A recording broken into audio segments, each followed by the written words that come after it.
근데 적채가 없으면 거듭 얘기하지만 당근을 넣으셔도 된다는 얘기예요. 자, 그래서 적채 이렇게 볶아주시고. 와, 적채가 식용유를 만나서 이렇게 볶아지니까 색깔이 굉장히 예뻐져요. 반질반질 윤기가 다 나면서 그 색깔이 더 진하게 아주 색깔이 변하는데요. 자, 그래서 이제 이렇게 볶아졌으면 네, 꺼내보도록 하겠습니다. 자, 여기에다 이렇게 꺼내주시고요. 자, 그러면 제일 먼저 볶을 게 뭐냐면 이제 다 넣어서 볶아야 되는데 여기에다가 밥을 먼저 볶을게요. 자, 여기다 이렇게 식용유 넣어주시고요. 제가 왜 이 야채를 다 따로따로 볶아내놨느냐면요. 먼저 밥을 볶은 다음에 넣는 게 좋거든요. 그래서 여기다 이렇게 밥을 넣어주는 거예요. 밥 넣어주시고요. 여기다 볶을 때는요. 이렇게 국자 같은 거를 이렇게 깨서 넣어주세요. 이런 식으로. 자, 여기에서 이렇게. 볶음밥을 할 때는 밥을 잘 볶아야만 그 볶음밥이 맛있거든요. 오늘 제가 하는 양은 4인 가족이 충분히 먹을 수 있는 양이에요. 자, 그래서 밥을 먼저 이렇게 뜨겁게 이렇게 볶아 주시는 거죠.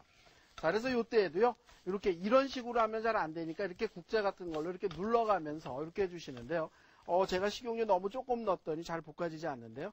요 정도 이렇게 넣어서, 네, 해주시고요. 요때 서양 사람들은 버터나 마가린을 넣어서 볶거든요.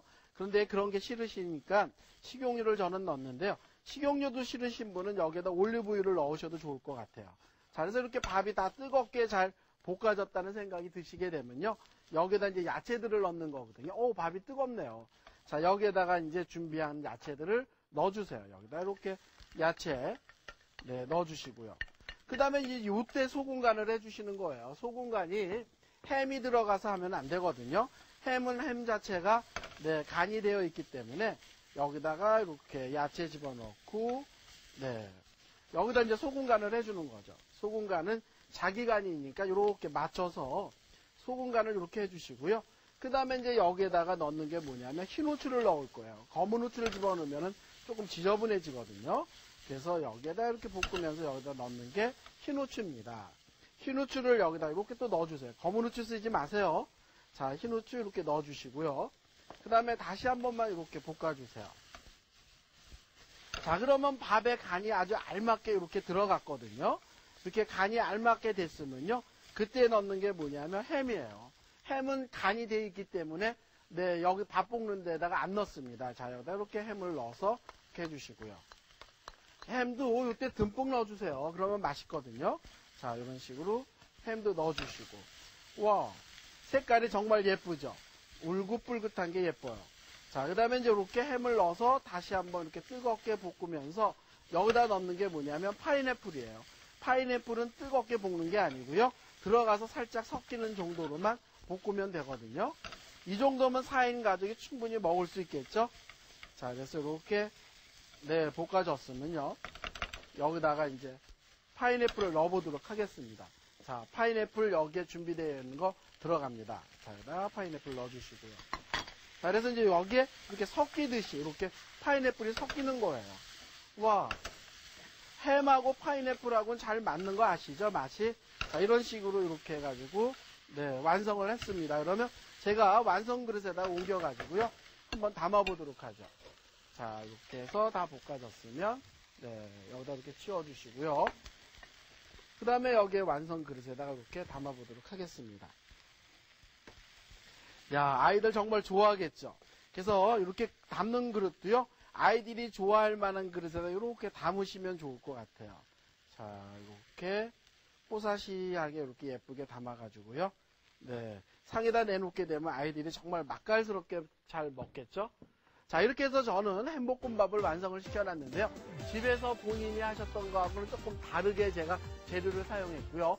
볶는 방법도 조금 다르게 했거든요. 하지만 맛은 다 여러분들의 입맛을 딱 잡을 겁니다.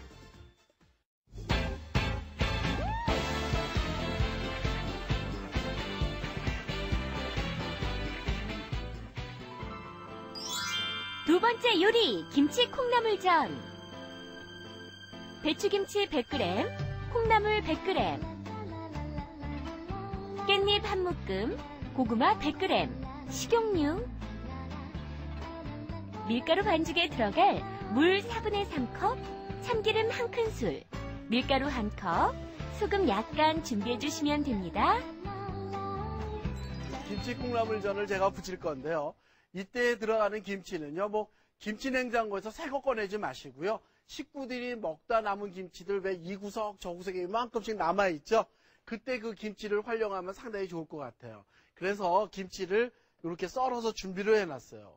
송송송송 이렇게 썰면 되거든요. 그런데 이때 일부러 김치 속을 털어낼 필요도 없고요. 그냥 이렇게 막 썰면 좋을 것 같아요. 근데 이거는 역시 좋은 김치가 아닌 먹다 남은 김치 썰어서 넣는 게 좋다라는 얘기고요. 그 다음에 요거는 콩나물이에요. 콩나물, 전에 콩나물이 들어가면요, 사각거리는 게 굉장히 맛있거든요.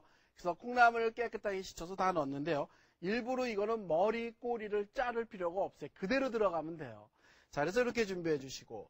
그 다음에 여기에다가 깻잎이 들어가면 더 맛있죠. 우리 전 부칠 때. 그래서 깻잎을 이렇게 자르는데, 요 정도 굵기로 이렇게 잘라주시는 게 좋을 것 같아요. 요 정도로 이렇게 다 잘라서 준비해 주시고요. 그 다음에 여기에는 고구마를 조금 또 넣어도 좋아요. 그런데 고구마가 없고 감자가 있다라 그러면은 감자를 넣으셔도 괜찮거든요. 그래서 이렇게 고구마가 있으면 고구마를 이렇게 넣어 주시는데요. 일부러 껍질을 벗길 필요는 없는 것 같아요. 고구마. 그냥 수세미 같은 거를요, 다 깨끗하게 문질러 씻은 다음에 넣어서 이렇게 해주시면 좋거든요. 근데 고구마가 딱딱해서 썰기가 힘드네요. 자, 고구마 이렇게 얄팍하게 이렇게 썰어서 가지런하게 이렇게 해주세요. 이렇게 가지런하게 해주시고. 그런데 고구마가 없으면 감자를 넣어도 괜찮다라는 얘기예요. 그런데 가능하면 고구마를 넣어주는 게 나중에 먹으면 달짝지근한 거 맛있어요. 왜 우리 학교 다닐 때 고구마 튀김들 많이 사서 드셨죠? 그런 맛이 나오거든요. 그래서 고구마는 얇게 썰어가지고 이렇게 채를 써는 겁니다. 다 이렇게 채를 써는데 콩나물 길이에 맞춰서 썰면 될 것 같아요. 자, 그래서 고구마 이렇게 썰고요. 그런데 제가 지금 이렇게 써는 게 양이 조금인 것 같은데요. 나중에 부치고 나면 그 양이 굉장히 많거든요. 그래서 고구마 다 이렇게 채로 썰어서 이렇게 준비를 하면 좋을 것 같아요. 와, 그런데도 딱딱해가지고 조금 힘드니까 어머님들이 썰으실 때는 칼 조금 잘 들게끔 해서 썰어야 될 것 같은데요. 그 다음에 이제 이거를 밀가루로 반죽을 해야 될 것 같아요. 여기에다가는 부침가루를 넣는 게 아니고요. 밀가루 넣을 거거든요. 그런데 그럴 때 밀가루는 우리 밀을 사용하셔도 좋을 것 같아요. 자, 그래서 여기에 이렇게 넓은 볼을 준비해 주시고요. 그 다음에 이거는 얌전하게 국자로 반죽하는 것보다는 손으로 씩씩하게 반죽하는 게 좋거든요. 그래서 소매를 이렇게 걷어 붙이고요. 그 다음에 여기다 넣는 게 밀가루예요. 이렇게 넣어주시고, 밀가루. 넣어주시고요. 여기다 넣는 게 뭐냐면 물이거든요. 물을 이렇게 넣어주시고요. 자, 이렇게다 물 넣어주시는데, 물을 많이 넣는 거 아니에요. 이렇게 물을 조금만 넣을 거예요. 자, 이렇게 물 넣어주시고. 그 다음에 여기다 간은 소금 간을 할 거거든요. 소금 간은 알아서 적당히 이렇게 넣어주시고요.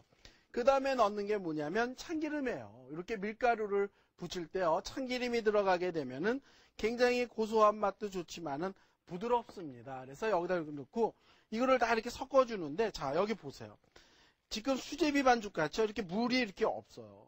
물이 없어야만 될 게 왜냐면 반죽을 해놨을 때 굉장히 질어지지 않아서 부치는 게 좋다는 얘기거든요.